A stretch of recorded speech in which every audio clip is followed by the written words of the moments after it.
One of the first decisions you make in Stardew Valley is which farm type you'll have, and as of now there are 8 different options, so which one is best? Well, that could depend on a ton of different factors, so let's just go through and throw out some of the highlights of each that may help you make an informed decision in the future. The standard farm is a classic, having the most connected tillable soil, probably making it the most workable option for a brand new player, as you'll have lots of space to plant crops and raise animals without much to get in the way.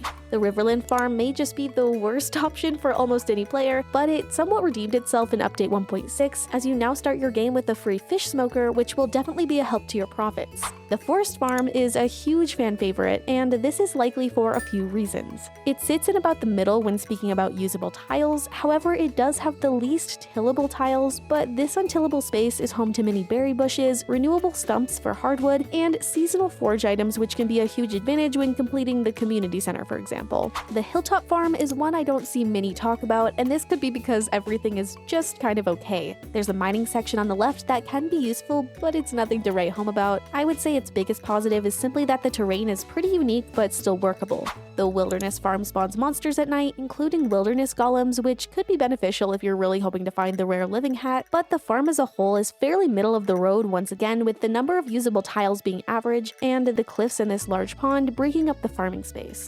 The Four Corners farm is one that could be a go-to for multiplayer, as each player could choose to live on their own quadrant, each section having a unique benefit, playing as different farms in a way. The beach farm may be the most unique of all, as although it is one of the largest in terms of tiles, sprinklers do not work on the sand, so you only have about 200 tiles of non-sandy tillable soil. However, this farm type provides a lot of open space, good for foraging and fishing, including supply crates, which can have great items in them, and you can even get an exclusive fish stuff item. So probably not the best choice for beginners, but for more seasoned players and speedrunners, this farm can be a great option. And lastly, the newest farm type, the Meadowlands farm, is also fairly unique, as this larger space is geared towards animals rather than crops, with additions like this bluegrass that increases friendship with farm animals faster, a free coop with 2 chickens, and 15 pieces of hay to start. So, which farm type are you choosing as the best? I'm really quite curious.